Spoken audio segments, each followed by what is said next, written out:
वो रात बहुत डरावनी थी। मेरी तो जैसे पूरी दुनिया ही उजड़ गई। वो 6 दोस्त मुझे एक जंगल में लेकर गए। उस जंगल में कई खंडहर थे। उन्हीं में से एक खंडहर में वो मुझे लेकर गए थे।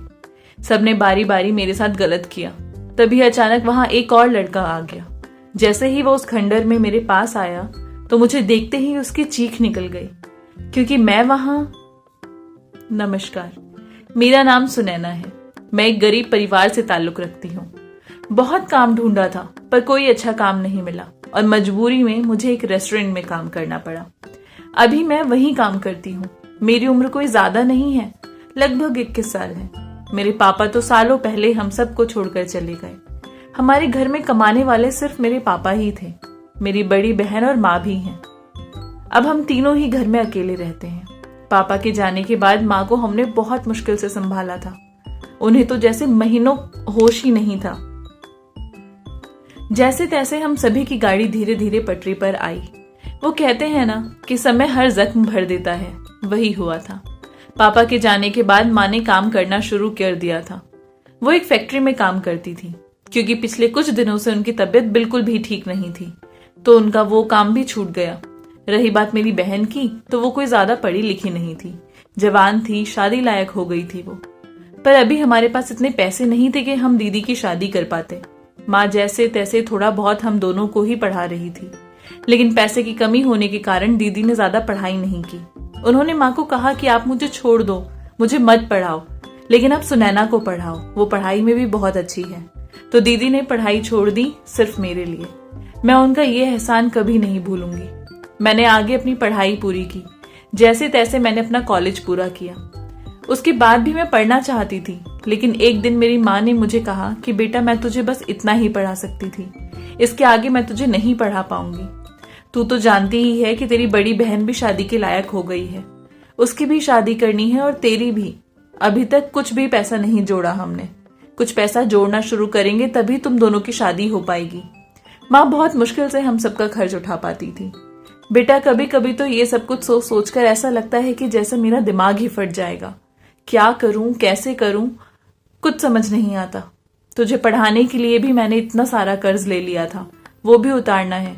शादी के भी पैसे जोड़ने हैं और ऊपर से ये महंगाई। मुझे नहीं पता कि मैं तुम दोनों की शादी कैसे कर पाऊंगी। बहुत टेंशन होती है मुझे।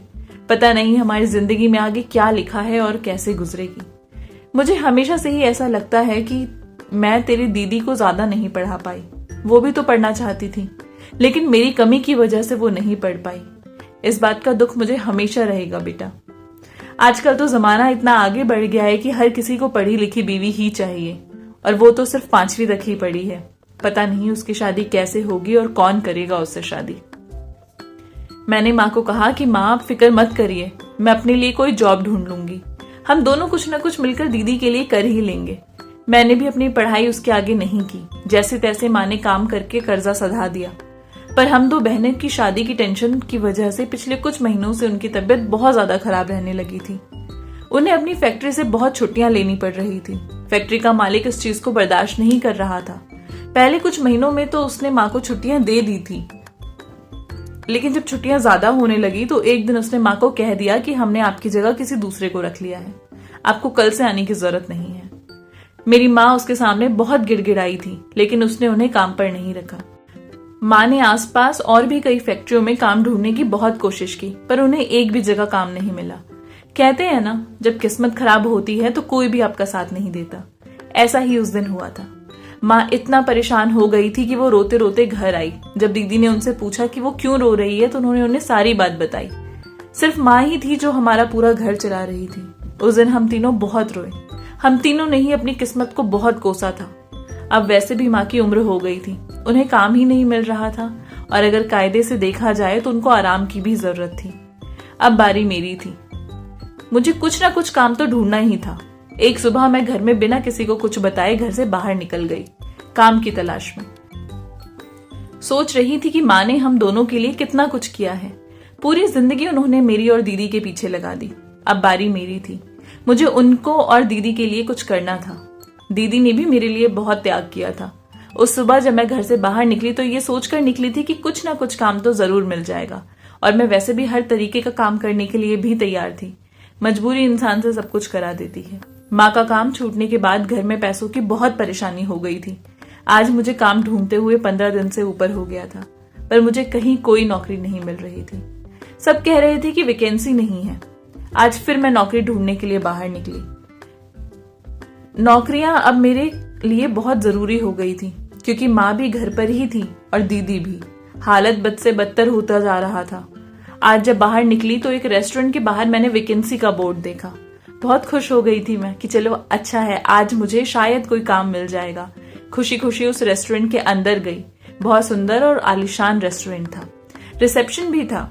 वहां पर एक लड़की बैठी थी, तो मैंने उसे जाकर कहा कि मैंने आपका वैकेंसी का बोर्ड देखा, मुझे नौकरी की जरूरत है, क्या करना होगा? तो वो कहने लगी कि आप मुझे अपना नाम और नंबर यहाँ लिखवा दो और सामने जाकर वेट करो, अभी एचआर आते होंगे। काफी देर इंतजार करने के बाद एक आदमी आया और उन्होंने मुझे अपने कैबिन में बुलाया। कैबिन में उन्होंने मुझसे बहुत बेसिक चीजें पूछी, मेरे घर और मेरे परिवार के बारे में भी पूछा। मैंने सब कुछ बता दिया। उसके बाद उन्होंने कहा कि हमारे यहाँ एक वेटर की जॉब खाली है, अगर आप ज्वाइन करना चाहो तो आप कल से आ जाना। मुझे वेटर की नौकरी करना कुछ सही नहीं लग रहा था, ना ही मुझे ये कुछ खास पसंद आई थी। मैंने कहा कि आप मुझे कोई दूसरी पोस्ट पर नहीं रख सकते? तो वो कहने लगे कि फिलहाल यही पोस्ट खाली है और कोई पोस्ट नहीं है। उनकी बात सुनकर मैंने उन्हें कहा कि ठीक है सर, मैं आपको बताती हूँ, और मैं वहां से चली गई। रास्ते में आते हुए मैंने और भी बहुत जगह नौकरी ढूंढने गई। लोगों के ऑफिस में गई और जॉब के लिए पूछा, पर मुझे कहीं कोई नौकरी नहीं मिली। अब मेरे पास इस जॉब को करने के अलावा दूसरा कोई चारा नहीं था। मैं और ज्यादा इंतजार नहीं कर सकती थी नौकरी के लिए। जब घर आई तो मैंने माँ को कहा कि माँ, मुझे एक बहुत बड़ी कंपनी में नौकरी मिल गई है और मुझे कल से ही वहां जाना है। मेरी बात सुनकर माँ और दीदी दोनों ही बहुत खुश हुए। माँ ने कहा कि चलो अच्छा है, अब तुम्हें नौकरी मिल गई है, धीरे धीरे सब ठीक हो जाएगा। मैंने उन्हें नहीं बताया कि मुझे ये नौकरी किसी रेस्टोरेंट में वेटर की मिली है। शायद मैं उन्हें बता देती तो माँ मुझे नौकरी करने ही नहीं देती। अगले दिन सुबह समय से मैं उस रेस्टोरेंट में पहुंच गई। सामने ही एचआर सर दिखे। देखते ही कहने लगे कि तुम्हें तो कल देखकर लगा था कि तुम शायद नहीं आओगी, फिर कैसे? मैंने कहा कि सर मजबूरी है, और मजबूरी इंसान से क्या नहीं कराती। वो बिना कुछ बोले ही वहां से चले गए। खैर, मैं वहां बैठी रही। थोड़ी देर बाद एक आदमी आया और उसने मुझे वेटर की ट्रेनिंग दी। साथ ही साथ उसने मुझे कुछ रूल्स भी समझाए। वो कहने लगा कि आपको यहाँ मॉडर्न कपड़े पहनने हैं, साथ ही हर कस्टमर को आपको हंसकर बात करनी है। अगर कस्टमर गुस्सा करता है तब भी आपको उसको जवाब नहीं देना। मेरे पास रास्ता भी तो नहीं था। उन्होंने जो बोला मुझे वो मानना ही था। मैंने हाँ में सर हिलाया।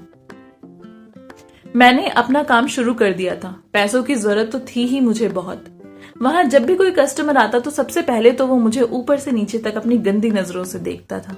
बहुत असहज महसूस होता था मुझे, लेकिन क्या करती, बस मुस्कुराकर उनसे उनका ऑर्डर पूछती थी। नियम जो था। कई बार तो ऐसे ऐसे कस्टमर भी आते थे जो ऑर्डर देने के लिए काफी देर लेते थे, और उतनी देर तक मैं वहीं खड़ी रहती थी और उनकी गंदी नजरें मुझे ऊपर से नीचे तक देख रही होती थी। धीरे धीरे मैं समझ गई थी ये किस तरीके का रेस्टोरेंट है, लेकिन क्योंकि हमारे ऊपर कर्जा बहुत था, घर की हालत बहुत खराब थी, तो मैंने जॉब को छोड़ना सही नहीं समझा। मुझे यहाँ पर अच्छी टिप मिल जाती थी, जिससे मेरा घर बहुत अच्छे से चलने लगा था। धीरे धीरे सारा कर्जा भी खत्म होने लगा था। सब खुश थे घर में। माँ ने एक दिन पूछा कि अभी तो तुम्हें यहाँ काम करते हुए महीना भी नहीं हुआ, तो इतने पैसे कहाँ से ला रही हो? मैंने कहा कि वहां पर मैं ओवर टाइम करती हूँ तो उसके पैसे मिल जाते हैं, और मेरे बॉस भी बहुत अच्छे हैं। मेरे कहने पर वो मुझे एडवांस पेमेंट भी दे देते हैं, तो अगर घर में कभी भी कोई जरूरत होती है तो मैं उनसे एडवांस भी ले लेती हूँ। माँ खुश हो गई, कहने लगी चलो अच्छा है, तुम्हें बहुत अच्छी नौकरी मिल गई है। महीनों ऐसे ही गुजर गए। अब घर अच्छे से चलने लगा था। एक दिन जब मैं काम से घर आई तो घर में बहुत खुशी का माहौल था। घर बहुत अच्छे से सजा हुआ था। मैंने दीदी से पूछा कि दीदी ये सब क्या है, तो दीदी शर्माकर वहां से चली गई। फिर मैंने माँ से पूछा तो माँ कहने लगी कि बेटा आज बहुत खुशी का दिन है, आज तुम्हारी दीदी के लिए एक बहुत अच्छा रिश्ता आया है। उसका ससुराल और लड़का दोनों ही बहुत अच्छे हैं। मुझे तो ये रिश्ता बहुत पसंद आया, मैंने पक्का भी कर दिया है। कुछ ही दिनों में शादी की तारीख निकल जाएगी और तुम्हारी दीदी दुल्हन बनके इस घर से विदा हो जाएगी। माँ कहने लगी कि अब तो तू भी अच्छी जॉब कर रही है, मैं जानती हूँ कि तुझे भी बहुत अच्छा लड़का मिल जाएगा। पहले तेरी दीदी की शादी हो जाए, उसके बाद तेरे लिए भी देखना शुरू करूंगी। तू अपने बॉस से एडवांस भी ले लेना, क्योंकि दीदी की शादी में पैसों की बहुत जरूरत पड़ेगी। मैंने माँ से कहा, माँ आप पैसों की बिल्कुल टेंशन मत लीजिए, मैं सब देख लूंगी। अब बोल तो दिया था, पर लाती कहाँ से? शादी में कोई कम पैसे तो लगते नहीं है। माँ से बात करने के बाद मैंने खाना खाया और उसके बाद अपने कमरे में चली गई। आज पूरी रात मुझे नींद नहीं आई थी। समझ नहीं आ रहा था कि इतने पैसे कहाँ से लाऊंगी। अगले दिन जब रेस्टोरेंट गई तो वहां जाकर अपने बॉस से बात की। उनको कहा कि मुझे कुछ पैसों की जरूरत है, क्या मुझे मेरी सैलरी एडवांस में दे देंगे? उन्होंने कहा, तुम्हें यहाँ काम करते हुए समय ही कितना हुआ है और तुम मुझसे एडवांस में सैलरी मांग रही हो। मैं नहीं दे पाऊंगा। जब तुम्हारा महीना पूरा हो जाएगा तो तुम्हें सैलरी समय से मिल जाएगी, पर उससे पहले मैं और कुछ नहीं कर पाऊंगा। उस रेस्टोरेंट में काफी लोग ऐसे थे जिनका आना जाना रोज का था। उन्हीं में से एक ग्रुप था 6 लड़कों का। वो हर रोज आते थे और घंटों वहीं पर बैठे रहते थे। जिस टेबल पर वो रोज आकर बैठते थे उस टेबल का ऑर्डर लेने की जिम्मेदारी मेरी थी। आज भी वो आए, मैं ही गई थी उस टेबल पर ऑर्डर लेने के लिए। उनमें से एक लड़का बोला, तुम बहुत खूबसूरत हो, यहाँ पर काम क्यों करती हो? मैंने उसे कुछ जवाब नहीं दिया और चुपचाप खड़ी रही। फिर मैंने उसे कहा कि सर आप अपना ऑर्डर दे दीजिए। आगे कहने लगा कि आपको यहाँ पर पूरे महीने नौकरी करने के बाद कितने ही पैसे मिल जाते होंगे। अगर आप चाहो तो हम आपको 1 लाख रुपए दे सकते हैं, वो भी सिर्फ एक रात के। मैं उन्हें बड़े अचंभे से देखने लगी। 1 दिन के 1 लाख। मैं बहुत असहज हो गई थी। मैं समझ गई थी कि उनको मुझसे क्या काम है। मैंने उनसे दोबारा कहा कि सर आप अपना ऑर्डर दे दीजिए। उन्होंने मुझे अपना ऑर्डर दिया और एक कार्ड पर अपना नंबर लिख कर दिया।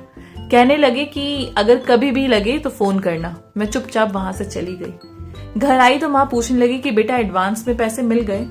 शादी की तैयारियां भी शुरू करनी है, 15 दिन के बाद की डेट है। मैंने माँ को कहा कि नहीं माँ, 1-2 दिन में मिल जाएंगे। कुछ समझ नहीं आ रहा था कि इतने पैसे मैं कहाँ से लेके आऊं। माँ आगे कहने लगी कि मैं जानती हूँ बेटा कि तुझ पर बहुत जिम्मेदारी आ गई है, लेकिन अगर आज तेरे पापा होते तो हमें इन सब चीजों के बारे में सोचने की जरूरत ही नहीं होती। वो सब कुछ संभाल लेते।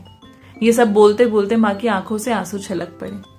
मैं माँ को तकलीफ में नहीं देख सकती थी। मैंने उन्हें कहा कि आप परेशान मत हो, मैं कुछ करती हूँ। रात को अपने कमरे में जाकर लेट गई और बहुत सोचने के बाद मुझे ऐसा लगा कि क्या मैं उन लड़कों का ऑफर स्वीकार कर लूं। वही एक रास्ता दिख रहा था जहां से मुझे दीदी की शादी के लिए पैसे मिल जाते।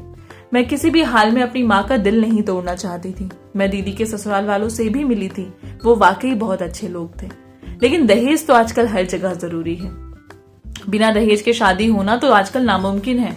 इन लोगों को भी दहेज चाहिए था। दहेज को आखिर कौन मना करता है? और इतना पैसा हमारे पास नहीं था।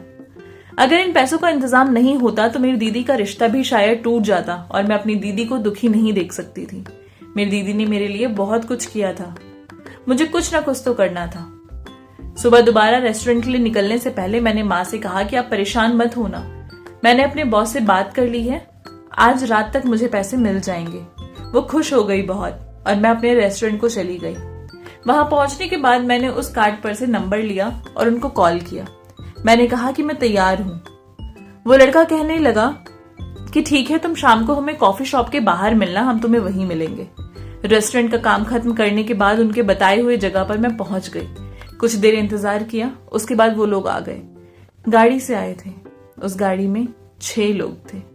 बहुत घबराहट हो रही थी मुझे।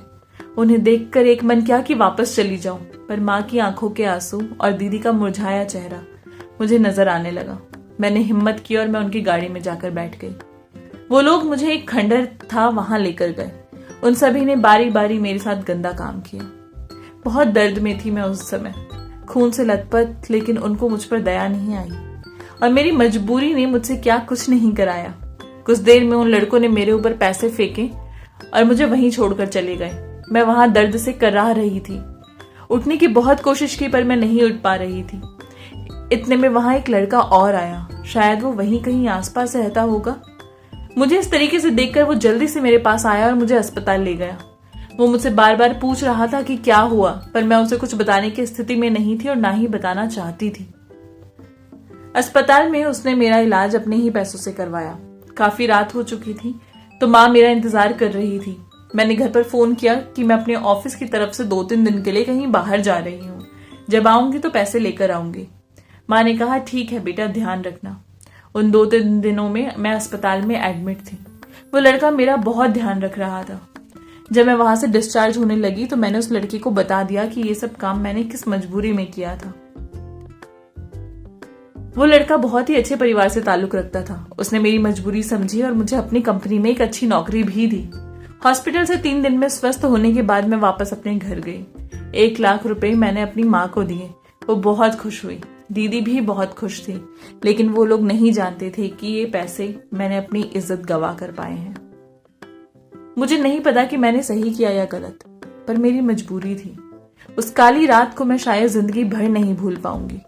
आपको क्या लगता है कि उस रात मैंने जो भी किया वो गलत था या सही? नीचे कमेंट सेक्शन में अपनी राय जरूर बताइए। आई होप आपको ये कहानी पसंद आई होगी। अगर अच्छी लगी है तो चैनल को प्लीज सब्सक्राइब कर दीजिए, लाइक कर दीजिए, अपने प्यारे से कमेंट नीचे ड्रॉप कर दीजिए। मिलूंगी आपसे नई कहानी के साथ, तब तक के लिए बाय बाय।